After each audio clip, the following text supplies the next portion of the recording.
What's up, Payneless Flipping podcast listeners? Before we dive into today's episode, I've got something special for you. Recently, I had the pleasure of joining an amazing podcast, and I wanted to share that conversation with you all. It's a fantastic discussion you won't want to miss. So without further ado, let's jump into that crossover episode and hear what we had to say. Enjoy. All right. Welcome back to another episode of the Real Estate Investing Club. Today we have Nathan Payne from Investor Thrive with us. And before we get started, ladies and gentlemen, I do have to apologize. We are on the road today, so we're improvising. I'm sitting in the hotel room, so if the audio sounds a little bit different, it's just because I don't have all the fancy equipment with me. But you know, in real estate, we roll with the punches, and so Nathan and I are here. We're ready to rock and roll. Nathan, thank you very much for hopping on the podcast. Hey, a pleasure. And that is so true. You got to roll with the punches. I mean, that's all I've been doing over the last couple months right now. Exactly. I was actually just recently on Nathan's podcast. We were joking because we each love Kirkwood Signature. We are Costco fanboys. That is correct. I didn't wear my Costco stuff today, though. I should have. It's all right. Next time. But the reason you like Costco so much is because Costco is a wholesale company and you are a wholesale rock star in real estate. So that is what we're here to talk about. Nathan, before we get down that road, I do want to ask, we always start with stories. So why don't you take us to the beginning of your story? How'd you get started in real estate? Great question. So I got started in real estate because I was doing door-to-door sales all throughout college, ran teams. And after a while, I just didn't want to do door-to-door anymore because I felt like that wasn't probably the career path for me to be like a 40-year-old, 50-year-old man knocking people's doors, you know, and people be like, what the heck are you doing? So what's that book, The Death of a Salesman or something like that? It's like the most depressing sales book ever. That would definitely get you to do that. Oh gosh. Yeah. So I, was kind of didn't want to do that. I got married, and then my wife also with door-to-door sales, you got to move a lot, right? Because you got to go every summer to like a new area to get out of your comfort zone so you don't stay home. So I was like, okay, I got to do something else. I believe I'm skilled at talking to people, and I was like, what can make good money? And you know, real estate was what I thought was I believed at the time was the key. So I just went right in, had no knowledge of real estate, didn't know anything, like zero knowledge, and just went and figured it out, dude. I started knocking doors trying to get a deal, and I got one. I got a deal knocking doors after like maybe 40 doors. Finally got one. It took it took 8 months to do, just because it was like the process to get it done took forever. We had to find a place for the lady to move, and she was dragging her feet, and we had to like use some sales tactics to be like, hey, if you stay here, you're not going to accomplish your goals. And she really could not stay there because she was going to lose it. But it took like, you know, the ability to let her know that like where she wanted to go, she had to overcome this gap and this bridge in her life. And she was like tearing up, and it was like, man, we were doing a lot. That's a crash course in real estate right there. Yeah, and my deals aren't like that anymore, man. It's like, for me, it's like, hey, you don't want to move, I ain't doing nothing for you. Yeah, and that's that's one of the reasons that I really went to commercial, was that on the residential side it can be so there's so many emotions involved in this house. It can really be difficult. But getting started in door-to-door, actually door knocking, I always have a lot of respect for people who get started in real estate in that manner, because it is so difficult. One of the guys that I had on the podcast, he owns, a huge company now, but he got started doing the same thing. And I was just in awe, because that's gotta be hard. I sent out letters. I called people. I didn't have the courage to actually go and door knock. Yeah. I mean, I kind of enjoy it because every door you meet like a new personality, right? You meet a new person, and you never know what you're going to get, right? Like, I got a gun pulled out on me once, and knocking on the door, and I was like, hey man, all right, man, it's good, we're done. I kept my cool for some reason. I was like, man, I'm just trying to upgrade your dish. I see you got a dish on the roof. And the guy was like, get out of here, boy. It was like in the middle of like probably a pretty racist area. It was like, the middle of like the border of Texas, Oklahoma. We would always target like areas outside of metros, mainly because the cable was bad and I was selling satellite TV. So yeah, I think they might have seen me and been like, who's this guy coming around my house? So that you live to fight another day. That's good. I was ready to go though, bro. If I was gonna get shot, I was ready. That's right. You got your sneakers on. That's right. So you got started door to door. It didn't end that way. Obviously, you've gone since then. So how has your story progressed from that door to door to where you are now? Dude, I wish I could say like everything went smooth. Like it's not, that's not how it is for me. It's been a roller coaster ride of just wins and losses nonstop. And I'm very transparent with people about like, hey, that's just real estate. Like I'll tell you right now, like I just lost 26K on a deal, which Ooh, sucks. that sucks. Was Yeah, that earnest money? it was a subject to deal where Hmm. we took over the mortgage, gave him a down payment, and the market dropped. He didn't move out. There was like we could sue and like get him to perform, but like the contract, unfortunately, like it was not as ironclad as we believed it was when we were signing everything. Hmm. They said, oh, it's vague, right? So it's like, okay, we could sue this guy for us giving him down and the situation, but I just chalked it up to like terrible experience, A like a learning lesson. Yep. experience. And Yep. and and it's true. As I was like trying to fight this thing in the beginning when it happened, it was draining so much energy from me, bro. It was like taking so much of my time, my feelings, and my thoughts. And I just came to a conclusion, like, yeah, this sucks, but this is going to, if I keep this going, it's going to impact me more than if I just like let it go, Yep. So Yeah, and that's the thing. I feel like that's a really good lesson to learn because it is, I'm dealing that right now with a self storage facility that I'm selling. You mhm. really have to go. You have to make the decision every time you start running into problems in your deals, whether the small amount of money that you could incrementally earn if you were to put a ton of more effort is worth that effort. Sometimes 26,000, it's a lot. It's a tough thing to hit. It's a tough thing to take on your chin, but is it worth 6 months of your effort in court battles and all that just draining, Yeah. stressful experience to actually go down? So it sounds like you made the right decision, even though it was a tough lesson to learn. Oh, it's a powerful lesson to learn, especially when you do subject to deals and stuff like creative financing. You got to be really tight with what you do in those because they can get really funky really quick. Yep. Yep. And it sounds like another good lesson is the contract. And I always stress with people, know your contracts, get a lawyer if you don't know your contracts, because contracts, you live and die by them in real estate. And that's another fine line that you have to walk is if you have it too complicated of a contract, then you're going to be in contract negotiations for 10 years before you actually start finishing that deal.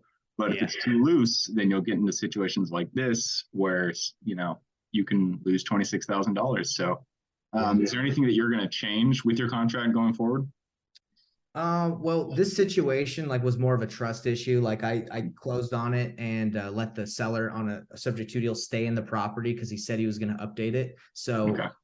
once we gave him the down to use towards the updating of the property because we are technically like going to partner on it. Like we give you the money, you fix it up, and then sell it. So he takes the money, doesn't fix it up, and then won't vacate. So it's like Yeah.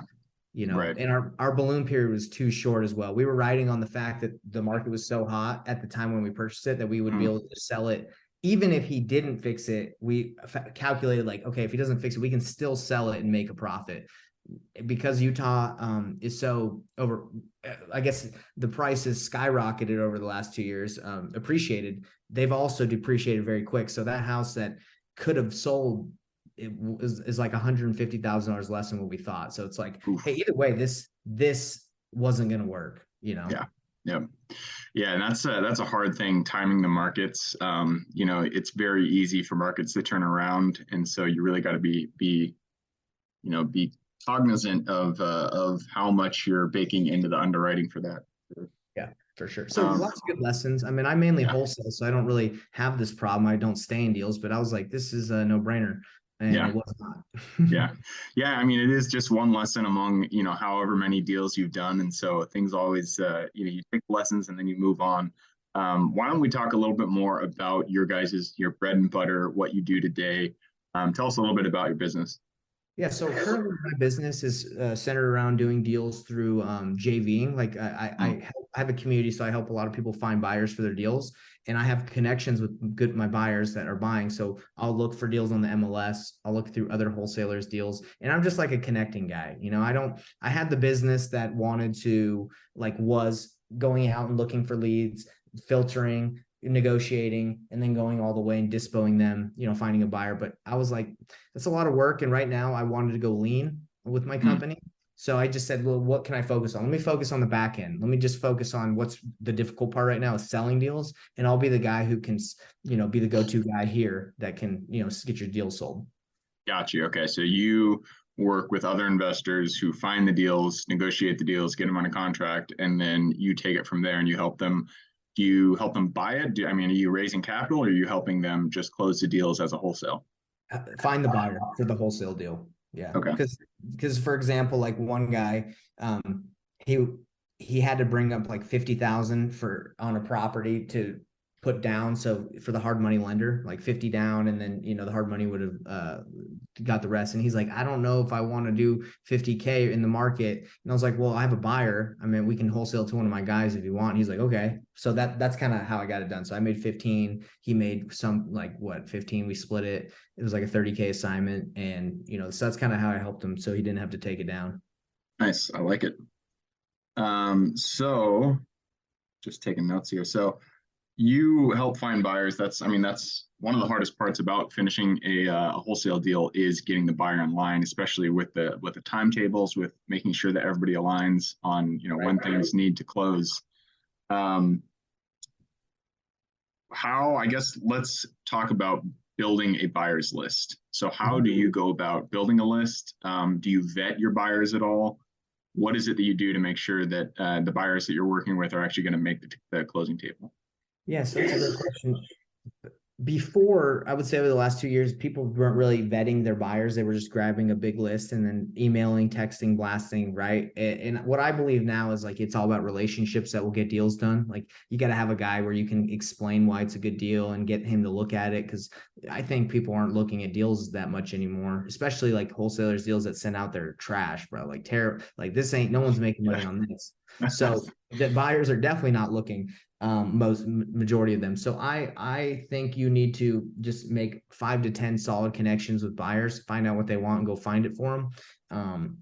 I do this by going to RIAs, meetups. I do this by, and I do vet them, right? So you can do it by calling your hard money lender and saying who's still buying. You can call your title company and say who's still buying. Many different ways, but for me, I teach people just to do, I show them all the ways, but I say, hey, these are the best ways. Title company, hard money lender, Facebook groups, because people that are actively on there, like, hey, I'm buying, like they're actually looking. That's kind of, those are some ideas, but yeah, they're finding a buyer is not tough if you know where to look. Yeah. But I kind of want to call attention just to the fact that you do it opposite of what most people do. A lot of people, they find the deal and then they find the buyer. It sounds like you're doing it the opposite direction. Yeah. So sorry, what I do, it's called Payneless wholesaling because my last name's Payne and I think it's Payneless. Painful is the other way. I know because I've done it. Just find the deal and hopefully someone will buy it. So I call it Payneless wholesaling, which essentially is reverse wholesaling. Yeah. So just to tell you. Yeah. And I like that model because that is one of the hardest parts about getting a deal done is making sure that you have the right buyer. But if you start with a buyer, know their criteria, and then find that specific property, and you already have a built-in buyer once you can get that deal negotiated. And that works. Works residential, it works commercial. I feel like it especially works commercial because there are so many different specific things that you need that people are looking for. So if you can find that specific property for them, then it's not a guaranteed close. Obviously, nothing is guaranteed in real estate, but it makes it much more likely that you will close. Exactly. And I think it requires less of a team too. Like I had a big team that like when a wholesale deal went through, everyone had to get paid. The leads managers, VAs, acquisitions managers, dispositions, transaction coordinator. But with this model, it's like you just need a VA. Yeah. Yeah. And that's another thing to note is how many people do you need to close a deal? It sounds like this, 2 people, that's a lot, cutting up the cake a lot less than you would normally. Exactly. So do you do this in residential and commercial? So yes, I just wholesaled a 8-plex for 30,000. And I wish I could have got more, but it was pretty much not a deal. The guy just had to take it because to save on taxes. which I was just like, well, what can you give me? And we agreed on that. And yeah, so commercial and single family, mainly focus on single family though. Perfect. Yeah. Okay. So both commercial and single family. Do you have a specific metro that you work in, or do you do work all across the U.S.? I specifically focus on Salt Lake City, but because of the community I have, I get deals brought to me from everywhere. I just got off a call with a guy in South Carolina. He's got a house in North Carolina. So would they bring me a deal? I'll help him. I'll call for him. I'll try to negotiate it, and I'll take it the rest of the way with him. Cool. I love it. So that's not all you do. You also have your community. Let's talk a little bit about that. What is it? How do you help people? Take us through it. Yeah, so I believe that what's the word for it? It's implementation is what people should pay for, not like knowledge. Knowledge is free with Chat GPT, PT. Like you can get anything you want now. Right? I don't want to interject. I just tried Chat GPT like just recently, and I asked it a few questions that it blew my mind. I asked it to write, it was like 5 or 6 blogs for my self-storage facilities in order to rank higher in SEO. And it just wrote it. It wrote it perfectly. I was like, this is exactly what I wanted. It blew my mind. I have high hopes for what's going to happen with AI in the future. Copywriters are done for. I feel bad for them. For sure. You know, if you're like in the Philippines and you write like semi good, you're done. Yeah. So that's what my community is. It's like an implementation. Like if you want to apply stuff, if you want to hop on a call with me, want me to shadow you, you want my community to like work with you, like it's all about taking action because that's what gets paid. Yes, there's education, but again, education is free and you can get that anywhere. I want people to come in that are like, hey, let's go, let's call some people, let's do some work. And that's what the community is for, is to implement and take action. Perfect. And I'm going to ask this again at the end, but let's put it in the middle too. If people do want to get involved, where can they go? So investorthrive.com is my website. You can go and sign up right then. I have a Facebook group called Payneless Wholesaling Group. And then there's a YouTube, Nathan Payne. Any social media you hit me up on, it funnels to the product. That's how we set it up, right? So anywhere you meet me, you can sign up and join the community. Cool. All right. Well, hey, Nathan, that knocks out the main portion. It's time to jump into the quick question round. Are you ready? Ready. Let's rock and roll. All right. It starts with books. I'm a big bookie, so give me 2 recommendations, one for general life wisdom and one for real estate specific. I like Think and Grow Rich. So that, I guess that could be the wisdom. And then for real estate, I'll be straight with you. I don't think I've ever read a real estate book. That's totally fair. Not even Rich Dad Poor Dad, huh? I think it was the audiobook. I haven't read it because I get what it's about. So I'm like, I don't know. Yeah. If you know the message, which is very simple, then it's really not needed to be read. Yeah. What was the first one you mentioned? Think and Grow Rich. Think and Grow Rich. I'm all about those self-help books, and like I love that. That's all I read is like, Think and Grow Rich, Slide Edge, Go Giver, all that stuff. Like that's the good stuff. Yeah, yep, those are good books. All right, next question. This is for your younger self. Let's go back to the Nathan who was just getting started door knocking. He was walking up to that first door. Go to him, look him in the eye, give him one piece of advice moving forward. Oh man, that's a great question. I'd say don't date my ex. That's what I would tell her. Good advice. Good advice. Yes. All right, next question. This is about the U.S. It's a big place, a lot of opportunity out there, a lot of square miles. So give me one metro you're most excited about investing in today. I like just Atlanta comes to mind. I think Atlanta's great. Georgia. Yeah. Mm-hmm. Georgia's it's solid. All the southeast down there. Although you guys, Georgia, Florida, you guys are getting hit by hurricanes. I don't think I'd ever move there, but a great place to invest. That's right. Next question is strengths. We are all gifted with strengths that we uniquely give to this world. So what is your Superman strength? I think my ability to put myself out there. I'm not afraid to ask for help. And try to provide value when I ask for help. Yeah. So I think that's a superpower, like connecting people and putting myself out there. Yep, absolutely. All right. The next one is mentors. None of us are islands. We all stand on the shoulders of giants. So who is one mentor who contributed significantly to where you are today? Oh man, I got tons of mentors that have helped me, because that's what I believe is the key to success, is to get around people who have done it. So I'd say Jerry Norton's been huge.